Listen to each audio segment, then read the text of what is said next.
এই ভিডিওটা আপনার জন্য অনেক অনেক অনেক বেশি গুরুত্বপূর্ণ একটা ভিডিও। আপনার পুরো কলেজ লাইফ ডিপেন্ড করবে এই ভিডিওটার উপর। আপনি কলেজে কতটা আগায় থাকবেন এটা ডিপেন্ড করবে আপনার এসএসসির পড়ালেখার উপর। সবচেয়ে ইম্পর্টেন্ট হচ্ছে অধ্যায় 4 এবং অধ্যায় 5।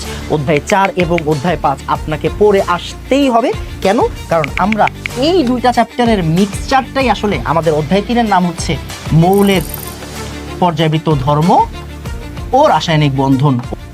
আসসালামু আলাইকুম ওয়া রাহমাতুল্লাহ। এসএসসি 26 বা এইচএসসি 28 ব্যাচ, এই ভিডিওটা আপনার জন্য অনেক অনেক অনেক বেশি গুরুত্বপূর্ণ একটা ভিডিও।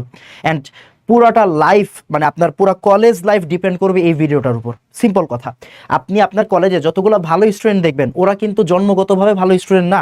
ওরা এসএসসি থেকে ভালো করে পড়ালেখা করে এসে ওই বেসমেন্টটা ক্রিয়েট করে আসছে বিধায় আপনার কাছে ওরা এখন ভালো স্টুডেন্ট মনে হচ্ছে। তার মানে এসএসসির বেসিক অবশ্যই ম্যাটার করবে আপনার এইচএসসি লাইফের উপর, রাইট? আপনার কলেজ লাইফের উপর। আপনি কলেজে কতটা আগায় থাকবেন এটা ডিপেন্ড করবে আপনার এসএসসির পড়ালেখার উপর।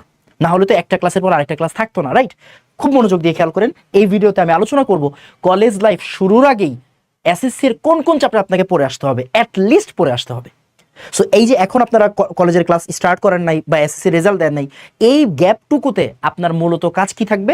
এই গ্যাপটুকুতে আপনার কাজ থাকবে হচ্ছে এসএসসির বইটা ভালো করে পড়া, অ্যান্ড যাতে আপনার বেসিকটা অনেক ভালো থাকে, আপনি আপনার অন্যান্য 10টা ফ্রেন্ড থেকে আগায় যান। একদম ক্লিয়ার? ওকে, তো আসেন খুব মনোযোগ দিয়ে খেয়াল করেন। আপনার এসএসসি বইয়ে কি কি আছে বাবা? আপনার এসএসসি বই কি কি আছে? এই যে আপনার এসএসসির বই এই 12টা চ্যাপ্টার আছে। এই 12টার মধ্যে কোন কোন চ্যাপ্টার আপনাকে কলেজের জন্য ভালো করে পড়তে হবে এটা আমি আপনাকে এখন বলে দিব। খুব মনোযোগ দিন, খুব মনোযোগ দিন। দেখেন, অধ্যায় 3 পদার্থের গঠন, এই চ্যাপ্টারটা আপনাকে ভালো করে পড়ে আসতে হবে। কেন? আপনার গুণগত রসায়ন মানে আমরা যেই চ্যাপ্টারটা দিয়ে কলেজ লাইফে পড়ালেখা স্টার্ট করব ওই চ্যাপ্টারের জন্য পদার্থের গঠনের বেসিকটা জানা ইম্পর্টেন্ট। আইসোটোপের ব্যবহার, আপনার প্রোটন সংখ্যা, ইলেকট্রন সংখ্যা, এই জিনিসগুলো কিন্তু গুণগত রসায়নেও আছে। সো আপনাকে পদার্থের গঠনটা পড়ে আসতে হবে। তারপর এই যে অধ্যায় 9 আপনাদের শর্ট সিলেবাসে আনফরচুনেটলি ছিল না, বাট অধ্যায় 9টা আমি আপনাকে সাজেস্ট করব অধ্যায় 9টা পড়ে আসার জন্য। অধ্যায় 9টা পড়লে দেখবেন এখানে অদক্ষেপের বিভিন্ন জিনিসপত্র ছিল যেটা কিনা আমার এই গুণগত রসায়নে লাগবে। ক্লিয়ার কিনা? এখানে অদক্ষেপের বিভিন্ন বিক্রিয়া আছে, এই বিক্রিয়াগুলো আসলে আমার গুণগত রসায়নে লাগবে। আপনি আয়ন শনাক্তকরণ যখন আমরা পড়াবো তখন আপনি দেখতে পাবেন। আপাতত আয়ন শনাক্তকরণ কি জিনিস এটা আপনার বোঝার দরকার নেই, আপনি অ্যাটলিস্ট অধ্যায় 9টা পড়ে আসেন। এরপর সবচেয়ে ইম্পর্টেন্ট হচ্ছে অধ্যায় 4 এবং অধ্যায় 5। অধ্যায় 4 এবং অধ্যায় 5 আপনাকে পড়ে আসতেই হবে। কেন? কারণ আমরা এই দুইটা চ্যাপ্টারের মিক্সচারটাই আসলে আপনি নাম দেখলেই বুঝবেন আমাদের অধ্যায় 3 এর নাম হচ্ছে মৌলের পর্যায়বৃত্ত ধর্ম ও রাসায়নিক বন্ধন। তারপরে আপনি বুঝতেই পারতেছেন এই চ্যাপ্টারটার নাম দেখলে আপনার মনে হচ্ছে পর্যায় সারণী আর রাসায়নিক বন্ধন, এই দুইটা চ্যাপ্টারের মিক্সচার হচ্ছে এটা।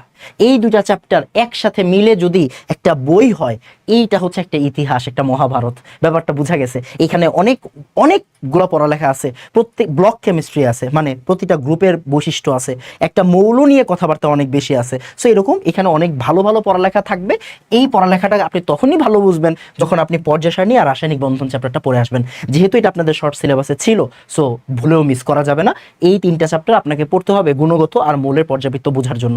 এরপর আপনাদের অধ্যায় 7 এবং অধ্যায় 9 পড়ে আসতে হবে। অধ্যায় 7 আপনাদের শর্ট সিলেবাসে ছিল, অধ্যায় 7টা আপনাদের পড়তে হবে। আমাদের চ্যাপ্টার 4 বা রাসায়নিক পরিবর্তন যেটা চ্যাপ্টারটা আছে, এই পরিবর্তনটা বোঝার টাইমে আমাদের লাসাতেলের নীতি আপনারা পড়ছেন না অধ্যায় 7-এ? অধ্যায় 7-এর লাসাতেলের নীতি কিন্তু রাসায়নিক পরিবর্তনেও পাবেন, রাইট? উভমুখী বিক্রিয়া, আপনার একমুখী বিক্রিয়া, উভমুখী বিক্রিয়া, তো এই টপিকগুলা রাসায়নিক পরিবর্তনে আছে। সো এই টপিকগুলো আপনাদের এসএসসিতে কোন চ্যাপ্টারে ছিল? রাসায়নিক বিক্রিয়া চ্যাপ্টারে ছিল। সো রাসায়নিক বিক্রিয়াটা ভালো করে পড়ে আসতে হবে। তারপর অধ্যায় 9-এর এসিড ক্ষার সমতাটাও আমার লাগবে, এই চ্যাপ্টারের জন্যই লাগবে, রাসায়নিক পরিবর্তনের জন্যই লাগবে। সো আমি যদি একদম শর্টলি বলি, আপনার কলেজ লাইফের প্রথম বর্ষে ভালো করার জন্য, ফার্স্ট ইয়ারে ভালো করার জন্য এসএসসির কোন চ্যাপ্টারগুলো আপনার জন্য ইম্পর্টেন্ট? অধ্যায় 3, অধ্যায় 4, 5, অধ্যায় 7 এবং অধ্যায় 9। তাহলে ভাই সেকেন্ড পেপারের জন্য কোনগুলো? আপাতত সেকেন্ড পেপারটা বলতে চাচ্ছি না, তারপরও আমি এখানে লিখে রাখছি। যেমন অধ্যায় 6 আপনাকে পড়ে আসতে হবে। কেন? কারণ সেকেন্ড পেপারে চ্যাপ্টার 3 আছে পরিমাণগত রসায়ন, ওই পরিমাণগত রসায়নের জন্য অধ্যায় 6টা আপনার জানা লাগে। তারপর আমাদের তড়িৎ রসায়ন আছে, তড়িৎ রসায়নের জন্য অধ্যায় 8টা আপনার জানা লাগে। তারপর এই যে অর্গানিক কেমিস্ট্রি একটা বিশাল জিনিস, রাইট? এই অর্গানিক কেমিস্ট্রি মানেই হচ্ছে আপনাদের অধ্যায় 11। সো এইগুলো সেকেন্ড পেপারের কথাবার্তা, এইগুলো আপাতত বাদ দেন।